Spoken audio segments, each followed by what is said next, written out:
Generation குழந்தைங்க நம்மள விட ரொம்பவே ஸ்மார்ட்டா இருக்காங்க. அப்படி ஸ்மார்ட்டா இருக்கிற குழந்தைங்களுக்கு நம்ம ரைட் எஜுகேஷன் தரணும்ல. அப்படி ஒரு எஜுகேஷனை ஸ்ட்ரெஸ் இல்லாம மோட்டிவேட்டட் ஃபார்மேட்ல கொடுத்துட்டு இருக்காங்க நம்ம YB international school. YB international school வந்து ஃபுல்லா மாண்டசரி கவரேஜ் பண்ணிட்டு இருக்காங்க.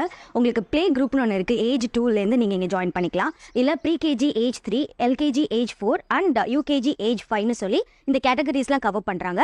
இதை தவிர உங்ககிட்ட டே கேர்னு இருக்கு. அது எல்லா ஏஜ் குரூப்ஸ்க்கு இருக்கு. சப்போஸ் உங்க குழந்தை வேற ஸ்கூல்ல படிக்கிறாங்க, உங்களுக்கு அந்த ஸ்கூல் டைமிங்ஸ்க்கு அப்புறம் வந்து ஏதாவது டே கேர் வேணா கூட இங்க நீங்க அவங்கள சேர்த்து விட்டுக்கலாம். நம்ம பேரண்ட்ஸ் வந்து டீச்சர்ஸ் எப்ப வேணாலும் மீட் பண்ணலாம், இன்டராக்ட் பண்ணலாம். இது வெஹிக்கிள் ஃப்ரீ ஜோன்ல இருக்கு.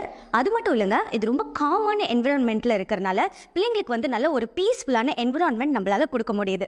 இவங்களோட டீச்சிங் மெத்தட்ஸ் எல்லாமே ஆக்டிவிட்டி பேஸ் பண்ணி சொல்லி கொடுக்கறதுனால கான்செப்டை ஈஸியாகவும் புரிஞ்சுக்கிறாங்க. அதே சமயம் அவங்களோட கிரியேட்டிவ் திங்கிங்கும் டெவலப் ஆகுது. ஒவ்வொரு குழந்தைங்களுக்கும் இண்டிவிஜுவல் அட்டென்ஷன் கொடுத்துட்டு இருக்காங்க. ஸோ இதோட அட்மிஷன்ஸ் வந்து த்ரூ அவுட் த இயர் உங்களுக்கு ஓப்பனாக தான் இருக்கும். நீங்க எங்க டிரான்ஸ்ஃபர் ஆகி இங்க வரீங்க, இல்லை இன் பிட்வீன்ல எப்பயாவது நீங்க சேர்க்கணும்னு நினைச்சா கூட த்ரூ அவுட் த இயர் ஓப்பனாக தான் இருக்கும். இதோட நம்பர், எப்படி நீங்க ஜாயின் பண்ணுற என்கொயரி டீடைல்ஸ் எல்லாமே டிஸ்கிரிப்ஷன்ல கொடுத்துருக்கேன். மறக்காம உங்க குழந்தைங்களுக்கு ரைட் எஜுகேஷனை YB இன்டர்நேஷனல் ஸ்கூலோட கொடுங்க.